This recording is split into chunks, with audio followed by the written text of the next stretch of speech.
Hello, this is the second video on the new channel. I had quite a lot of fairly good feedback on the first one, which I'm pleased about. So let's carry on. This is going to be the first time I've done a review, like a proper review of one film, rather than talking about the stack I had yesterday. And that's about the film I watched last night, with a special guest slot from my mother, who very rarely comes to watch films with us. But for this one, she made an exception, and that is the 1982 classic Poltergeist. One of the earlier most famous ghost films. I said in the last video about how ghost films really affect me quite badly. This one didn't, which is quite surprising. But some of the scenes in it were fantastic. There were some of it that were a bit weird, like far-fetched. Didn't quite sink in very well. But the story had a lot of potential. It was really good. Interesting.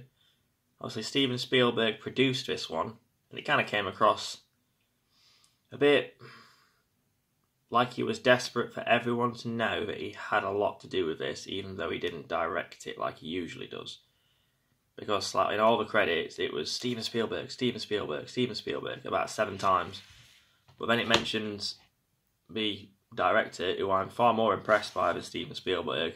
Unpopular opinion perhaps, but you know, he's good, very good, but he ain't this guy. And it was directed by Tobe Hooper, same guy who did Texas Chainsaw Massacre, which are really good.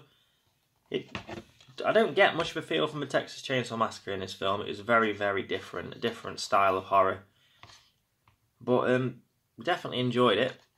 Highlights for me: hearing a little girl say, "They're here." That were good. Been looking forward to that.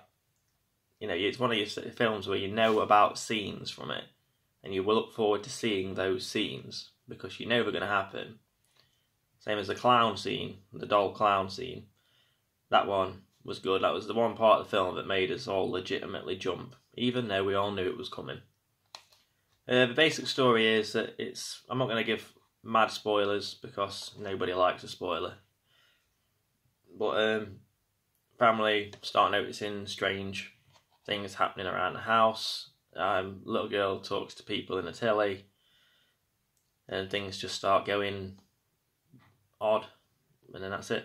The thing about this film was that we noticed as well is it's got like a steady line of how the ghost scares go, but then like at 2 or 3 points throughout the film it went massively out of proportion with a huge, like, quite brutal ghost moment sometimes.